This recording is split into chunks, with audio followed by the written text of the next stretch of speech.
जोहार। धुमकुड़िया युवा में आप सभी का स्वागत है। आज हम लोग देखते हैं जेपीएससी एग्ज़ाम 2016 का पीआईक्यू। ये आपका पेपर 5 का है, इकोनॉमिक्स का। तो इसका पहला सवाल हम लोग देखते हैं। आइए, ये धुमकुड़िया द्वारा बनाया गया क्वेश्चन आंसर है मेंस का। तो पहला सवाल जो आपका था, जो ऑब्जेक्टिव थे, इसके अलावा सब्जेक्टिव में पहला सवाल था, हाल ही में भारतीय विदेशी व्यापार की संरचना एवं दिशा में हुए परिवर्तन की विस्तृत चर्चा करें। मतलब यहाँ जो मेन चीज़ें हैं वो आपका कंपोजिशन है, संरचना है विदेशी व्यापार का, और उसका डायरेक्शन है, दिशा है। तो आइए देखते हैं उसमें क्या क्या हम लोग को लिखना है। तो जैसे ये ड्राफ्ट आपका इंट्रो में बना हुआ है, पहले तो आपका उत्तर का परिचय देना है, उसके बाद में भारतीय विदेश व्यापार की संरचना में हाल के परिवर्तन पर फोकस डालना है। संरचनागत परिवर्तन के क्या चालक हैं उसके बारे में बताना है।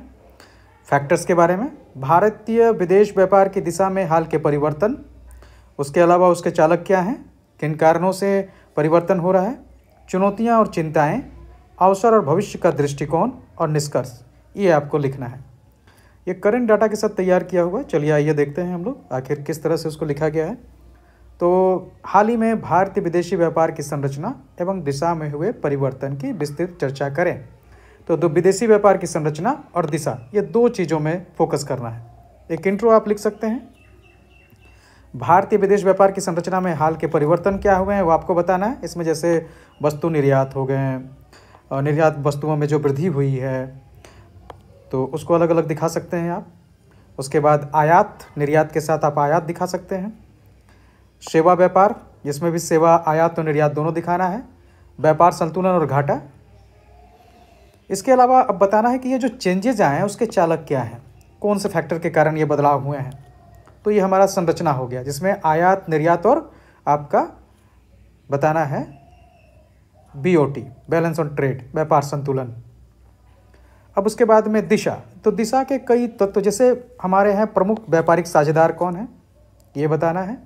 जैसे इसमें निर्यात गंतव्य, कौन से देशों में हम लोग निर्यात कर रहे हैं, आयात कहाँ से ज़्यादा हो रहा है, व्यापारिक साझेदार प्रमुख कौन है। इसके अलावा क्षेत्रीय बदलाव, आखिर पूर्व की ओर बदलाव या यूरोपीय संघ के साथ में मध्य पूर्व और अफ्रीका पारंपरिक साझेदारी में क्या अंतर आया है ये बताना है। इसके अलावा साझेदार द्वारा व्यापार संतुलन, जो हमारे साझेदार हैं बड़े, उनके साथ हमारा व्यापार संतुलन की स्थिति क्या है ये दिखानी है। अब ये जो दिशा है, डायरेक्शन है कि कंट्रीज़ कहाँ आयात निर्यात में परिवर्तन आया, उसके फैक्टर्स क्या हैं, किन कारणों से इसमें बदलाव हो रहे हैं वो आपको बताना है।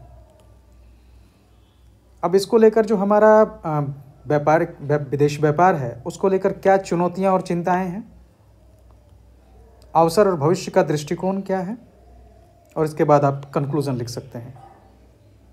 अगर आप इस पीडीएफ को लेना चाहते हैं तो आप dhumkudiya.com पर इसको प्राप्त कर सकते हैं। अभी आपका इकोनॉमिक्स और पॉलिटी के जो हैं पेपर 4 के वो तैयार हैं, तो आप इनको देख सकते हैं। इसके अलावा हार्ड कॉपी में भी अवेलेबल है। कल हम लोग फिर किसी और क्वेश्चन के साथ आपके सामने उपस्थित होंगे पीआईक्यू के। पीआईक्यू काफ़ी इंपॉर्टेंट है क्योंकि ये रिपीट हो रहे क्वेश्चंस, इसलिए इंपॉर्टेंट हो जाते हैं। ये करंट डाटा के साथ तैयार है, तो आप इसको देख सकते हैं।